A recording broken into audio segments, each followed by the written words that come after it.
ঢাকায় এক সেমিনারে বিএনপি ছাড়া বিভিন্ন রাজনৈতিক দলের প্রতিনিধিরা সংখ্যানুপাতিক বা আনুপাতিক হারে প্রতিনিধিত্ব পদ্ধতিতে নির্বাচন করার পক্ষে মত দিয়েছেন।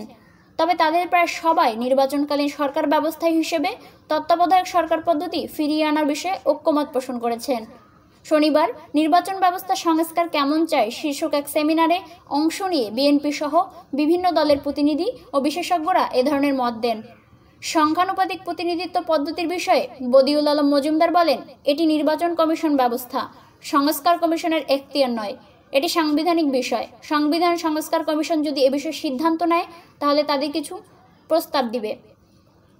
গণসংহতি আন্দোলনের প্রধান সমন্বয়কারী জুনায়েদ সাকি বলেন, সংবিধানের যে কাঠামো তা স্বৈরাচারী। রাজনৈতিক দলগুলো সুষ্ঠু নির্বাচন করার আন্তরিকতার অভাব আছে। দুটি অবস্থার পরিবর্তন দরকার। প্রাতিষ্ঠানিক সংস্কার প্রয়োজন মন্তব্য করে তিনি আরও বলেন, আগামী 3 থেকে 5টি নির্বাচন অন্তর্বর্তী সরকারের অধীনে হতে হবে। এবি পার্টির সদস্য সচিব মুজিবুর রহমান বলেন, সংস্কারের চেয়ে কুসংস্কারের দিকে দৃষ্টি দিতে হবে। প্রার্থীরা পছন্দের ডিসিএসপি নিয়োগের জন্য তদবির করেন। এসব আইন দিয়ে ঠেকানো যাবে না, এগুলো মনস্তত্ত্বের বিষয়।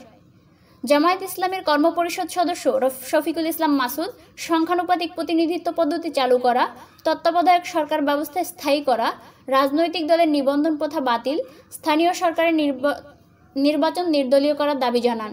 গণ অধিকার পরিষদের সভাপতি নুরুল হক নূর বলেন, প্রশাসনে বিএনপি জামাত বঞ্চিত নিষ্পেষিত, কিন্তু প্রশাসন সহ সরকারের বিএনপি জামাতের আধিপত্য কায়েম করা চলবে না।